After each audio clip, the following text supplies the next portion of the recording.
Assalamualaikum warahmatullahi wabarakatuh. Nama saya Muhammad Hambali. Saya seorang mahasiswa dari Universitas Balikpapan.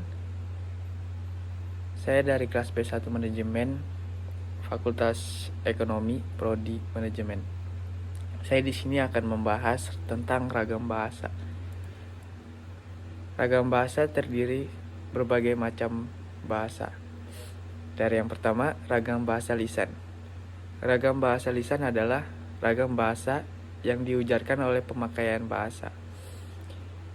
Ragam bahasa tulis adalah ragam bahasa yang ditulis atau dicetak.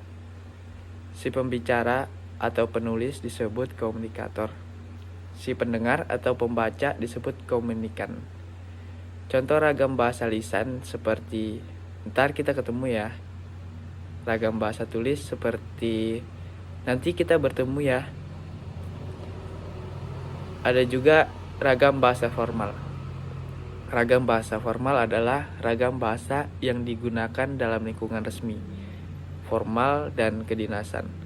Ragam bahasa non-formal kebalikan dari ragam bahasa formal.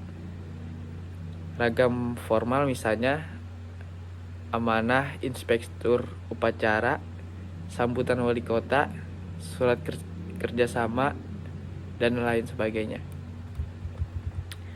Ada juga ragam bahasa baku. Ragam bahasa baku adalah ragam bahasa yang sesuai dengan kaidah standar kebahasaannya. Misalnya, silakan dimakan. Sedangkan ragam bahasa tidak baku merupakan kebalikan dari ragam bahasa baku. Seperti silakan makan. Ada juga ragam sosial. Ragam sosial adalah ragam bahasa yang sebagian norma dan kaidahnya didasarkan atas kesepakatan bersama dalam lingkungan sosial yang lebih kecil dalam masyarakat.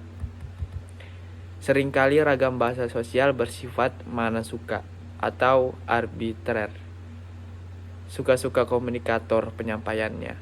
Namun yang terpenting nantinya komunikan bisa memahami pesan komunikasi. Ada juga ragam fungsional. Ragam fungsional adalah ragam bahasa yang digunakan dalam struktur profesi atau kedinasan. Dalam hal pekerjaan sering digunakan ragam fungsional. Eksistensi suatu bahasa ditentukan oleh 3 hal penting, yaitu yang pertama, jumlah penuturnya banyak, yaitu jumlah orang yang menggunakan bahasa sebagai media komunikasi sangat banyak. Yang kedua, penyebaran bahasa yang luas, yaitu daerah sebaran penggunaan bahasa oleh penutur tidak hanya pada sebuah lokal saja, namun menyebar luas di daerah yang lain. Misalnya bahasa Melayu yang asalnya dari suku Melayu, Riau, kemudian menyebar ke berbagai daerah di Nusantara. Yang ketiga, terpakai dalam banyak bidang atau ragam.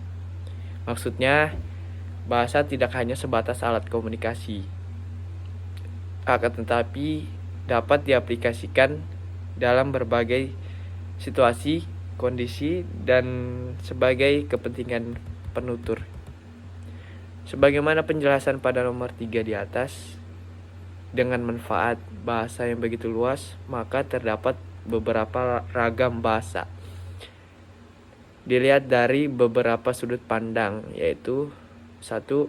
Dari sudut pandang kebahasaan, ragam lisan dan tulis. Yang kedua, dari sudut pandang kegunaan, ragam formal dan non-formal. Yang ketiga, dari sudut pandang tata tulis, ragam baku dan tidak baku. Yang keempat, dari sudut pandang penyebaran, ragam sosial dan fungsional. Upaya berbahasa yang baik dan benar, melatih diri dan bersegera untuk mempergerakan bagaimana berbahasa dengan baik dan benar, membangun komunitas peduli pada berbahasa yang baik dan benar. Sekian dari saya. Mohon maaf apabila ada yang salah dari kata-kata saya. Assalamualaikum warahmatullahi wabarakatuh.